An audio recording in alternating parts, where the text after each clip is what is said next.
Hello, everybody, and thank you for joining us this morning. My name is Eamon Ives. I'm the Head of Energy and Environment here at the Centre for Policy Studies, and I'll be chairing proceedings for the next 45 minutes or so. Now, usually when we put on events like this, we're hoping to draw attention to a report that we published ourselves. But this morning, we'll actually be discussing one which has been published by another group, the Transport Select Committee, on the topic of road pricing. The CPS has long advocated for the introduction of road pricing as a better way to raise money necessary to fund road infrastructure, as well as potentially bringing some enormous benefits in other respects, from climate change to air quality to productivity. So I'm delighted to be joined this morning by Huw Merriman MP. He is the chair of the Transport Select Committee, and I'm very much looking forward to hearing from him about his report. Before doing that, we'll just do some very quick housekeeping though. So we'll kick off with a list of questions which I've already prepared, but I'm keen to let the audience have its say as well. So please do use the Q&A box if you'd like to submit a question or comment. You can do that whenever you want throughout this recording, and use the Q&A function at the bottom of your screens. You can also submit questions on Twitter, use the CPS handle @CPS Think Tank, which you can also follow if you don't already. But with all that out of the way, let's get going. So I think if you're tuning in to watch this, then you've probably already got a reasonably good idea of what road pricing is. But just in case not, Huw, would you be able to give us your sort of own quick summary in your own words about what road pricing means to you at its most basic level, and then hopefully we can dig into the rest of your report with people safe in the knowledge of what we're waffling on about. Yes, indeed. Eamon, thanks very much for having me. And also thanks to you for the evidence that you gave, both written and in front of the inquiry as well.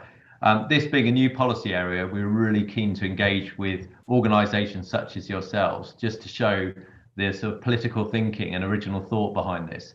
In terms of actually how it works, I think in a way that's the fascinating bit, and no doubt we can have a discussion, because what we're actually proposing, what we propose the government is that they need to look at a series of options, but you may see a very large nudge in there that we can't see any other option if you're going to charge per usage, any other option bar technology and telematics, which is currently what's used for a lot of young drivers for their insurance policies to go down. The data is tracked, such as where they drive, when they drive, and how long they drive for, and then that's turned into their insurance price. And that's how we would see this working for road pricing. So the reason why I say that it's novel and it's for us to discuss is because when we asked our evidence givers, particularly the motoring tech companies, give us the best example, one of them turned around and said London, whereas actually we know that London is just a slightly lazy way, because you get charged as soon as you enter a zone. You don't get charged for the miles you do in that zone. So what we're actually advocating is novel. And Eamon, the reason why it's novel is because we are really the sort of first major economy to rule out the sales of diesel and petrol vehicles from 2030. So therefore, we're the first major economy that has to come up with a replacement for motoring taxes. Singapore's looking at something at the moment which is quite dynamic, but as I say, this is all to be devised. But I still believe the technology is there because we've got it for telematics. So basically, you get charged per mile you use. Our ideas are that if you price up differently depending on the time of day motorists are travelling, the type of vehicle they're using, then actually it's not that dissimilar to what we've actually got right now, because fuel duty works on the basis that the bigger your engine, the further you go, the more you pay. And I think that's what we'd be looking at similarly here. Marvellous, yeah, I think that sets the scene nicely. So for my second question, I'm keen to get an understanding of why you decided to look at this topic. So your committee can obviously only investigate so many issues a year. What was it that sort of made you think it warrants the energy of your committee to investigate this further? So from a committee perspective, we were really interested in setting a marker down that every single inquiry we do, every matter we look at, every policy we scrutinise, or actually innovation, technology idea that comes up, we would always ask ourselves, what does this do to our challenge of getting to net zero? And obviously, if you look at transport, it's got the largest carbon footprint, and surface transport is 70% of that. So it really came from that, and that got us looking at zero emission vehicles and what do we need to do to make a success of this. And so we came up with a sister report to this one, which was all about improving the take-up of zero-emission vehicles and what this would mean. But then what that also told us was that as we succeed with zero-emission vehicles, as more people have them, then the tax take goes right down. And just so everyone's aware of the figures, that's currently £35 billion is raised from motoring taxes. So about 28 billion of that comes from fuel duty, about 7 billion comes from vehicle excise duty. Now, only 7 billion is spent on the roads. It's kind of a loose hypothecation between vehicle excise duty and road spending. So basically, you've got 28 billion pounds that get spent on other public services. So if you're about to lose 4% of the Exchequer's entire tax yield, you're going to have to come up with something to replace it. So we thought it's all well and good as a committee us saying this is what we've got to do to deal with getting more zero-emission vehicles out, but it'd be remiss of us not to be a responsible committee and say, well, actually, how are we going to foot the bill for this? And so that led us to the sister inquiry, and our recommendations ultimately will go to Treasury because it's going to be their issue to fix. But we hope that the solutions, the exciting solutions, will be there for the Transport Department as well. Absolutely. I think certainly there's the question of replacing tax revenues, which will be lost inevitably as fuel duty dwindles and vehicle excise duty as well. I think one thing that certainly I was most interested in when I was doing my research ahead of giving evidence was actually the potential for road pricing to be a real economic boost in its own right by perhaps making transport more efficient. Was that something that you looked at a lot as well during the proceedings of your inquiry? And what do you think the potential is there for actually road pricing being a boost to the economy for productivity rather than just sort of a necessary thing to do to have to pay for the taxes?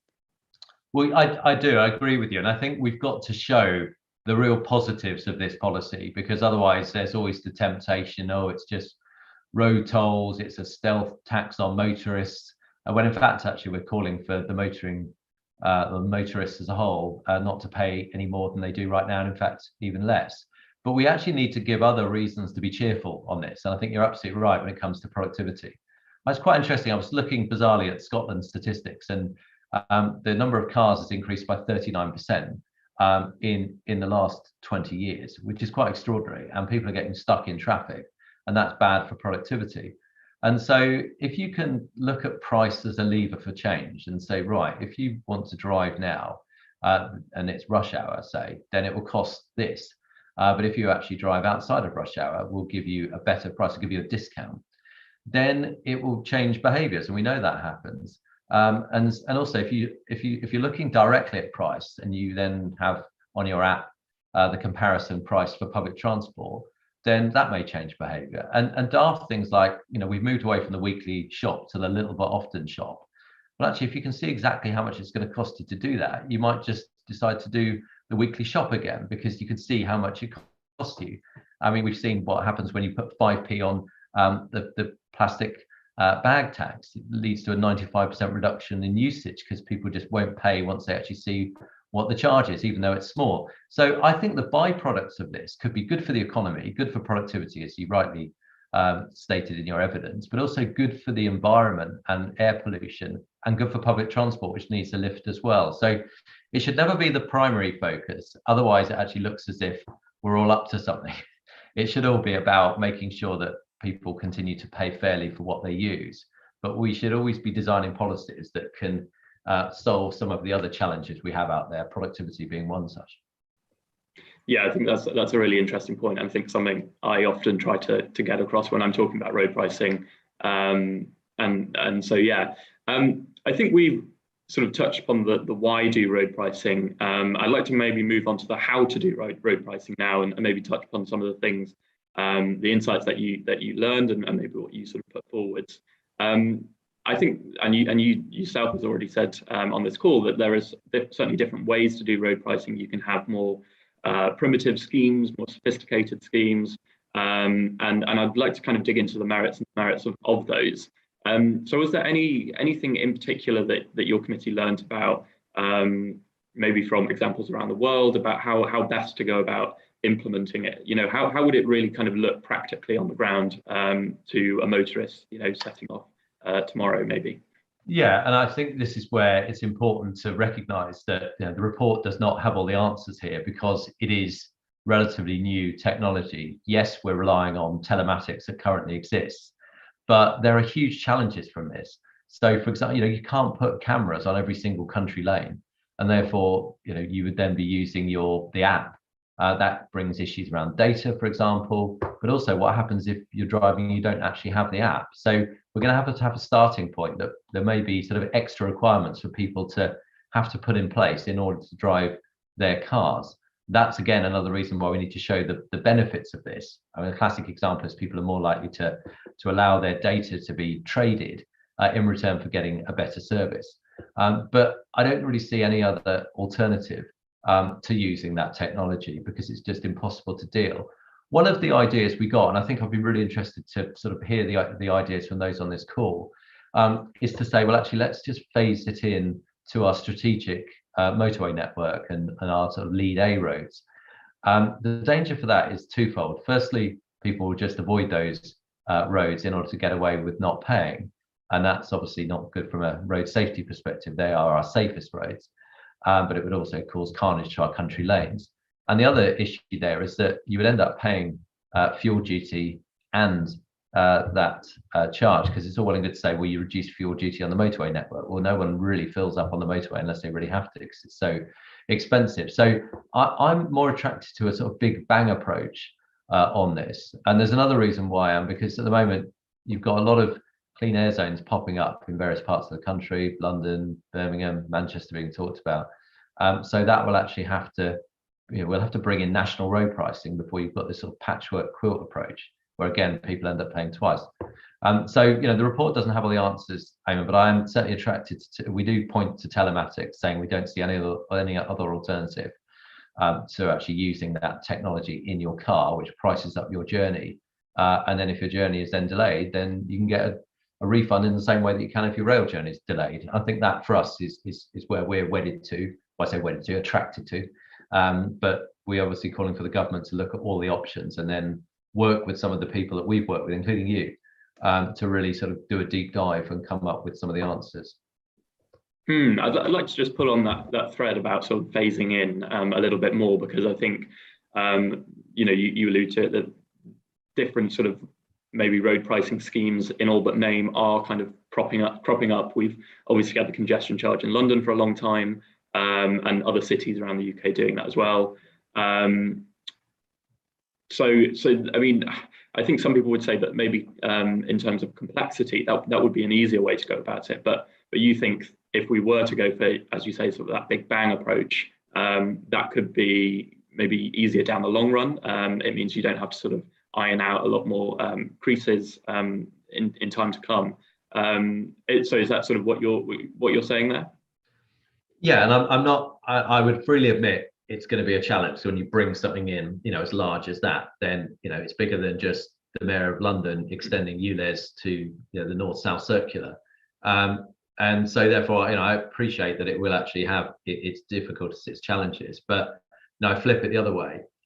If you don't just say, right, okay, we're going to reduce the price of fuel by 60p a litre, which basically is fuel duty, and then start charging, then people think they're being double charged. They've got to see that actually it's cheaper to fuel up, so they're not paying twice.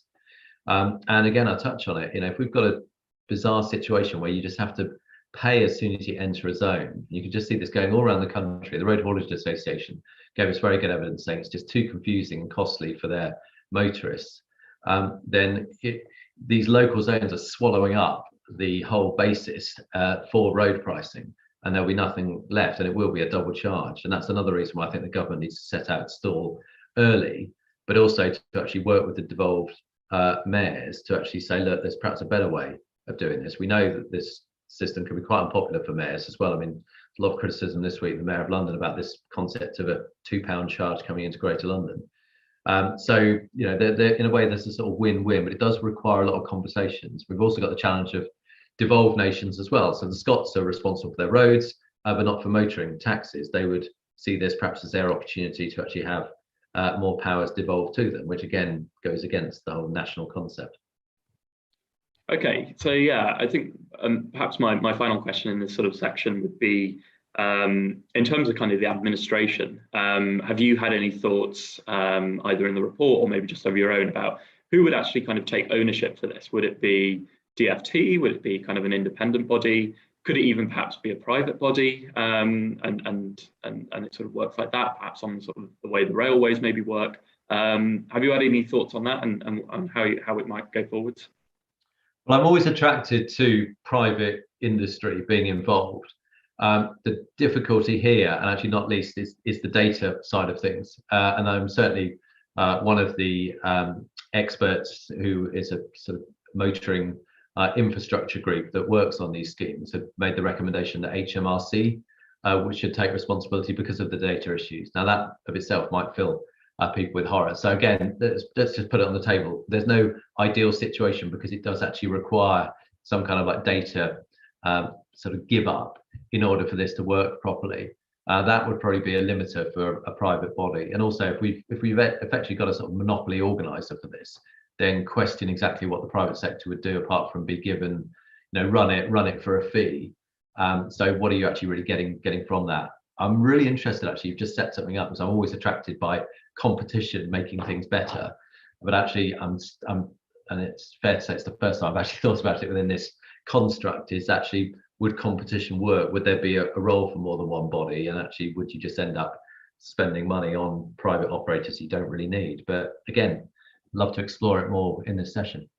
Definitely, yeah. I think something to think more about. And yeah, I think your sort of point about how people are often more willing than you might expect to sort of give up data where they can see a benefit from doing so. So I think we hear a lot about these privacy concerns, and I'm sure they're valid, but perhaps not quite the stumbling block that maybe they once were. I think people becoming a lot more familiar with technologies and things like that. So hopefully, yeah, maybe that can come to the benefit of road pricing. Before moving on to my next section of questions, I'd just like to say to the audience watching that we will be taking questions later on. So, and I can see a few of those already coming in. Do please submit them whenever you want, maybe in response to something that Huw or I have said, because we will try to get through as many of those as possible. So please do get those in. So yeah, sort of turning to my next section, I'd quite like to kind of pick up on maybe the politics of road pricing, not least in relation to kind of what's been going on recently and some of the debates that we're hearing. So was there any, when you were coming back to deciding to look into this, was there any sort of pressure from colleagues, and I don't necessarily mean that in a bad way, but Rishi or Grant Shapps or maybe Kwasi Kwarteng, were any of those kind of talking to you about this, being interested in it, in deciding to move forward with it? Well, we know that the government have sort of flirted with the concept of something's going to have to cover the black hole, as I've tended to call it. So, and obviously the Treasury is particularly interested with that particular matter. It's quite an interesting one. The reason why we took evidence from the Treasury rather than from the Department for Transport, and it's nothing against the Department for Transport, I'm not saying they don't know how to settle their own account, but they obviously have the responsibility to roll out more and more electric vehicles. And currently, one of the big sells of electric vehicles is that you don't pay any motoring taxes on them.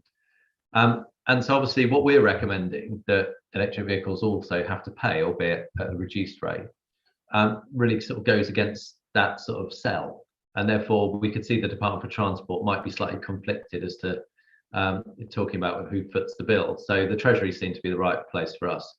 And certainly when you look at the government's sort of net zero report, it is sort of talked, but more in a sort of footnote, that something, of course, is going to have to sort of be brought in order to continue the payments for the road investment network and also the rest of the public services that it contributes towards.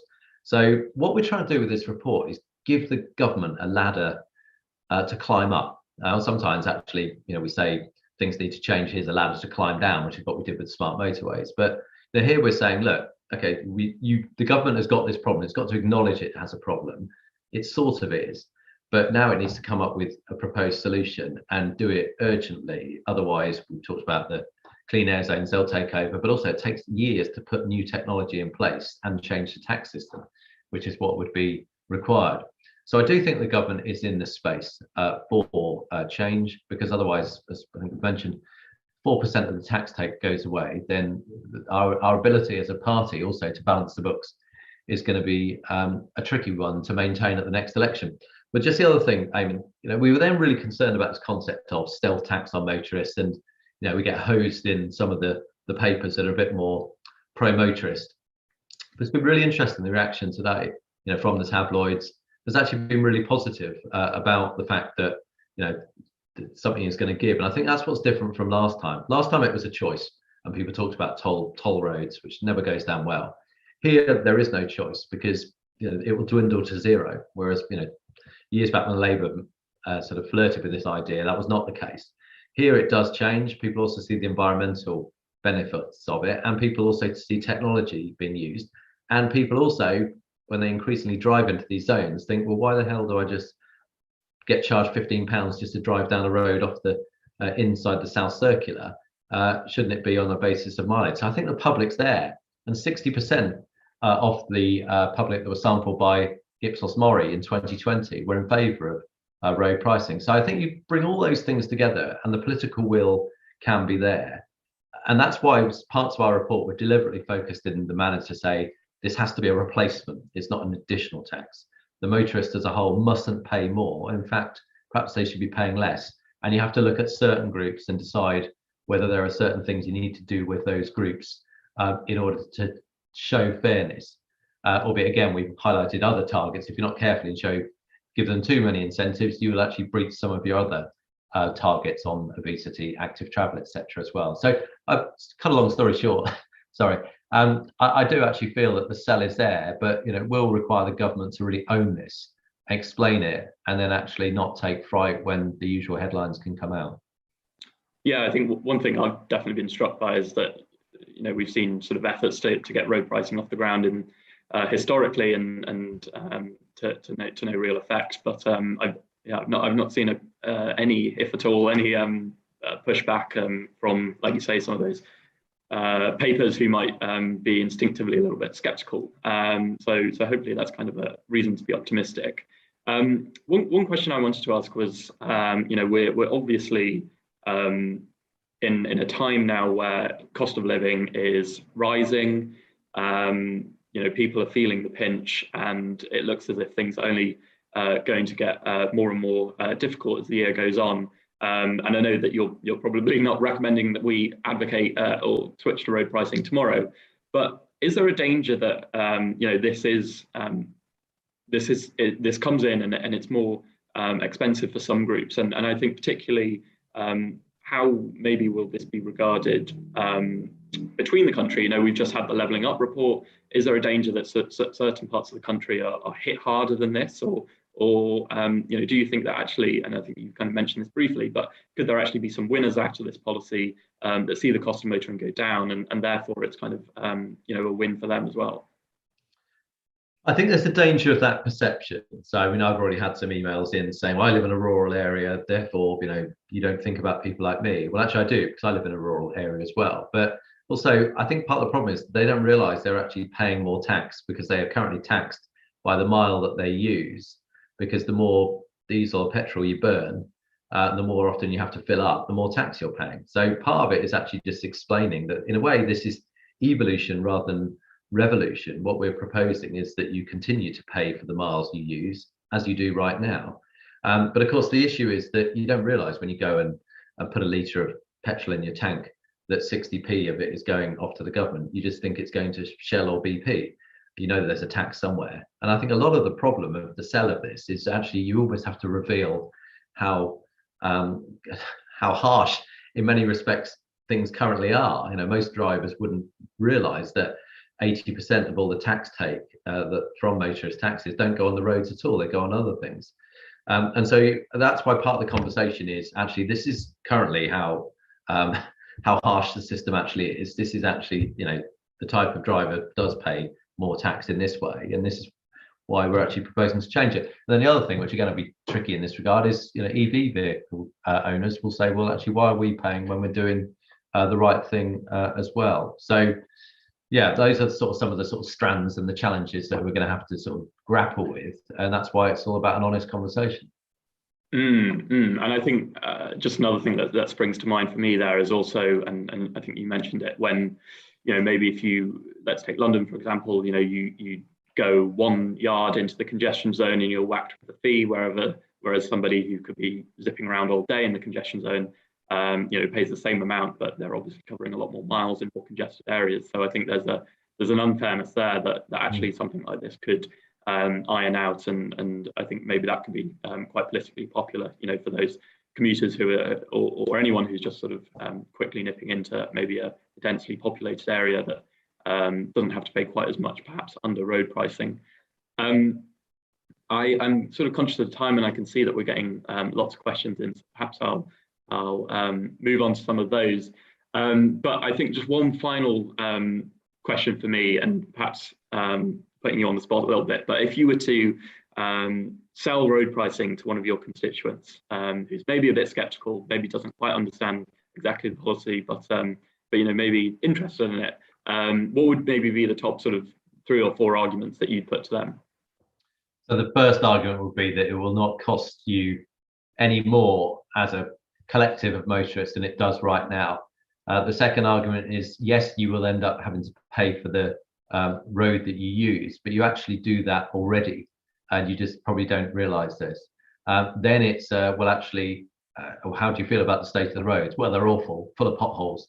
But actually, if there's no road funding, then it's going to be an even bigger pothole. And surely everyone that has wheels, and that includes electric vehicle owners, should actually pay for the wear and tear that those wheels create. And then a bit of optimism. What about the impacts of reducing congestion, reducing air pollution, giving people the choice when you look on your app to say, well, this is the price I could get from London to Oxford if I go by public transport. Actually, why don't I do that? What's wrong with actually giving people the choice, and then you see fewer journeys, people save money. Isn't that a good thing? So I think, sort of start with the facts, reassure in terms of it's not going to cost you more overall, and then give some optimism about what technology can really deliver, the sort of side benefits, as you yourself touched on, Eamon, with your evidence. Well, I'm persuaded, but I might not be most biased person. We've had a question that's sort of asking, about sort of the cross-party politics on this, perhaps. Your committee obviously has members from all different political parties, and I would be interested to hear from you as an MP in Parliament. Do you hear kind of different perspectives from different parties? Are there arguments that sort of appeal to one group but not others? How do you sort of see that? And do you think that actually there is ultimately potential for real sort of bipartisanship on this issue, which one might say would give us optimism that it could be implemented sooner rather than later? Well, I do actually. If I take my committee as an example, I won't name names, but I have some that are sort of, really, really into making active travel easier, and therefore taking the car away from the road to do that. And I have others who, would sort of be happy to declare themselves as petrol heads and think the car is king. And I did think to myself, well, how am I going to sort of bridge that divide? I mean, sometimes you can sort of come through the middle. But actually, they were all really supportive. And what was interesting is originally I suggested that the government must look at a range of options. And then I talked about road pricing in the event that was one of the options. But one of the points which all the committee agreed with is that there's a danger that we're actually sort of leading to water, but actually not encouraging to drink, because we're not saying this is what you should actually go for. And so obviously that conflicts with, assess all the options that you should go for this one. Instead, we actually nuanced it by saying assess all the options, but we can't see any other alternative if it's going to be about road usage, and we've explained why we think that's the fair way to do it. Any alternative to using technology and telematics, and so that's where we've actually balanced it. So we came to a pretty rapid agreement as far as that's concerned. And as I say, we're a diverse bunch politically, but also, in our views of what the best mode of transport is. So if we can do it on our committee, then there's no reason why Parliament can't do it, and actually the country can't. So I'd like to think we represent all shades. No, that's good to hear. A question in from Henry, and I think is a good one, because I think talking a lot about this from the perspective of kind of ordinary passenger car vehicles. But would something like road pricing be able to apply to freight and kind of other people using the roads, HGVs, vans, tradespeople, of course? Do you think a road pricing system should incorporate them just kind of as any other user? Should it kind of differentiate between them at all? Do you have any thoughts on that? Absolutely, and also it better captures the situation whereby you charge the user rather than actually where they're domiciled. So yes, a foreign HGV pays fuel duty if they fill up here. Obviously, they don't fill up here, they don't pay the tax here. They're not paying the vehicle excise duty here. So this actually, gets more of a take from those that, all those that use the roads, regardless of where they fill up from. So I think it has that to level to it. And then the other part, which would not be an easy sell with the HGV industry, and actually we're doing a report at the moment on road freight and the supply chain and the margins being tight. But the reality is that if you look at how much HGVs cost the road in terms of damage versus actually what they put in terms of tax, then the correlation isn't true.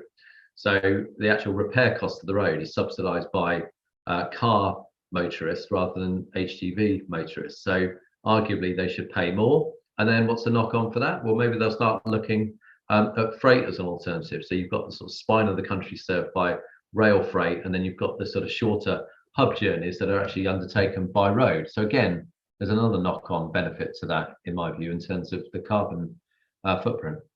Absolutely, and hopefully that kind of brings down the average cost for kind of the ordinary motorist. I think we've mentioned before that this report doesn't stand in isolation, because your committee's published another one earlier looking about how can we spur the adoption of electric vehicles, and we've had a couple of questions in kind of focusing on whether road pricing would deter the adoption of electric vehicles, which is obviously a huge objective of the government to get more of those on the road because of our climate. Would you like to quickly just say a little bit about that and how the two reports maybe interlink, and maybe some general thoughts on how to kind of prompt the adoption of electric vehicles or zero emission vehicles more generally? Yeah, absolutely. Sorry, my attention was taken by a point being told off that this is not novel. Toronto has a per mile road payment. I'll blame all of those that actually gave evidence to us, because that didn't come up in proceedings. But actually, it's good that there is actually something that we can use as an example. I'm going to go back to, I won't name them, but I'll go back to our huge motoring infrastructure providers and ask them if they were working on that scheme. I dare say they weren't.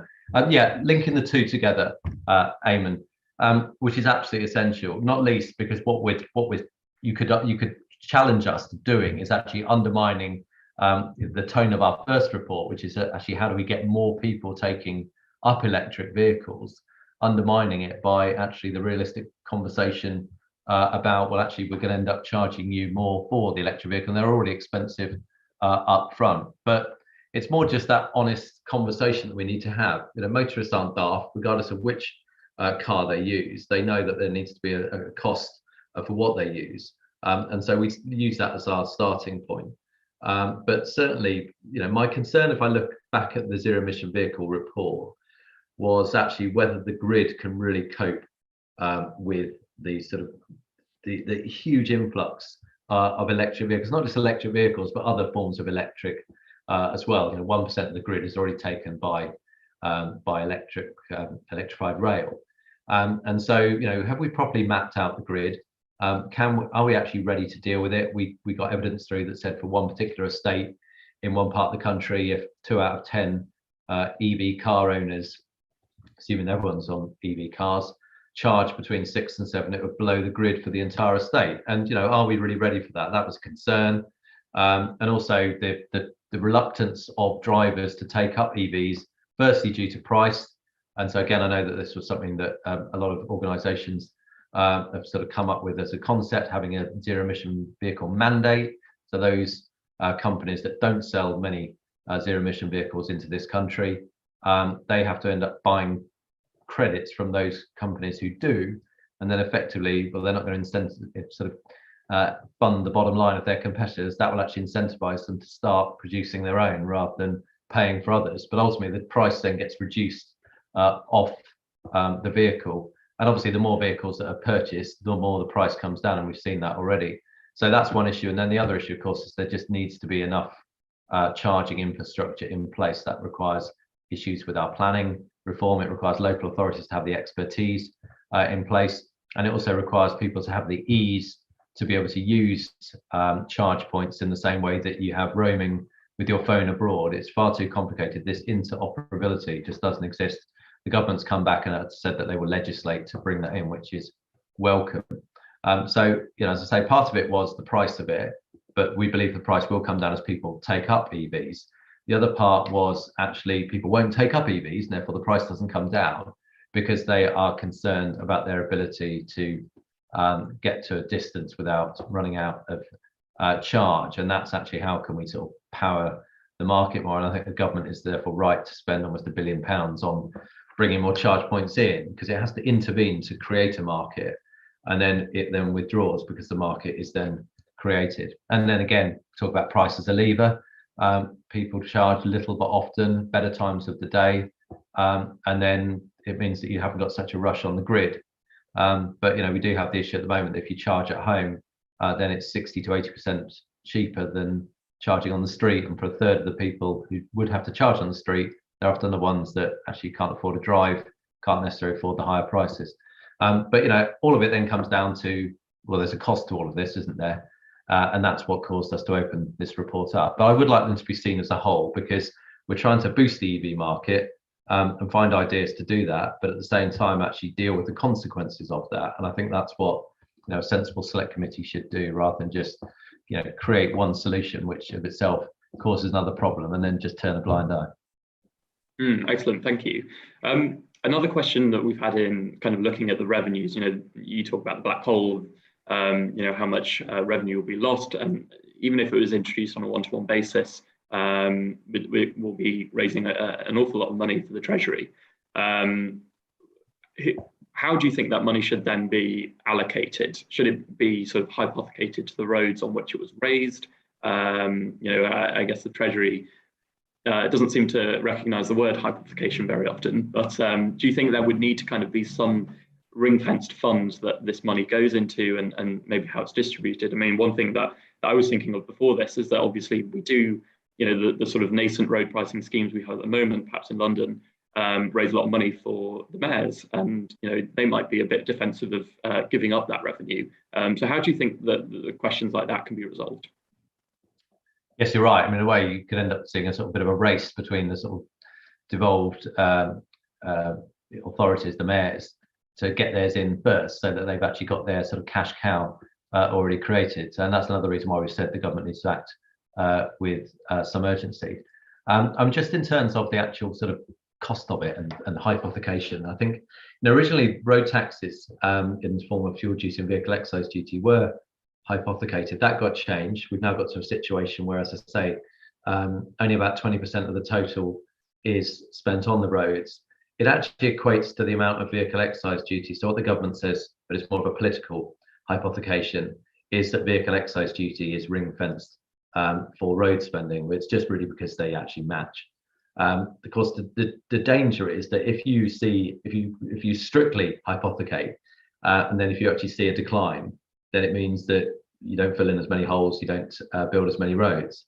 And obviously the converse is true. If you actually end up with an excess, then do you really want to just go and build roads for the sake of it? So I can see that there needs to be some form of sort of pegging to it from a political sense, but loose sense. But I don't think you can do it strictly. I suppose the question is, do we actually just say, look, road pricing should just go towards the cost of the roads, in which case there'll be a dramatic change and benefit to motorists as a whole? And shouldn't everyone, motorists, non-motorists, be focusing on the 80%, which goes on other matters, or we borrow for it? But what that would mean is putting 5p on income tax. So if whichever way, someone's actually going to lose out. But again, these are all things the government really needs to think about. It would certainly be a much easier sell for a motorist if you were to say, actually, right, this is going to be dramatically cheaper because we'll fund the other 80% by other means, but then someone else will no doubt kick off. Yeah, it's going to be a thorny issue, and I'm sure that the Treasury wants to keep hold of as much of that money as it can, And even if a big dramatic cut were able to be ushered in, I think some of the people commenting have kind of rightly recognised that there are other externalities which maybe you hope you kind of price through existing motoring taxes, whether that's sort of the air quality, the congestion, climate externalities as well. So I don't think it's necessarily quite as an easier calculation to make. I think we've had a couple of other questions in, and maybe I should go for, let me see. I think, yeah, maybe coming back to this point that we have on sort of selling it as maybe a pro-motorist reform. Are there any other sort of policies that you think, and maybe they're not sort of directly related to road pricing, but certainly relating to motoring, that perhaps the government could introduce maybe as a package of measures that sort of sweetens the pill a little bit? I've thought about this before. Maybe we need to look at speed limits on the motorways and maybe the strategic road network. I don't know whether we're sort of roaming a bit far beyond the brief of the actual report, which I'm here to talk about, but have you had any sort of thoughts about whether introducing road pricing might need to come as maybe a bit more of a comprehensive package rather than sort of a standalone thing? Yeah, that's fascinating actually, because I hadn't thought of that. I mean, certainly I'm really sort of concerned, and that's where I did my best in the report to address the sell to it, because I think it's absolutely essential that motorists don't feel as if this is some form of stealth tax, makes their life more difficult, snooping, charter, etc. So I am actually really in the market for actually how can we really sell this, because I really do believe it will be a good thing, as I say, not just for the motorist and wider society in terms of revenues, but also for the environment. So that's a great one. I suppose that what we have to sort of guard against is that we don't say, okay, well, actually, if you drive X speed and then get to the journey faster, then you get a better price. So it's always the law of unintended consequences. But I'd be really interested in your views, Eamon, and everybody else here, on actually where we also need to make life easier for the motorists, not foregoing safety, etc. And then actually try and sort of do this as one big sell. It's a really, really good point. And not trying to dodge the question and turn it into a completely different one, but I'm also quite interested here, maybe just very quickly before we need to wrap up, maybe any thoughts about how road pricing benefits the non-motorist. A lot of people actually don't have cars, but they would still perhaps benefit from clearer roads, maybe if they're using buses and things like that. And then maybe we could get some positive sort of virtuous circles emerging on, public transport becomes better patronized, and then more people use it. And so is that anything that you kind of looked at in any detail during this report?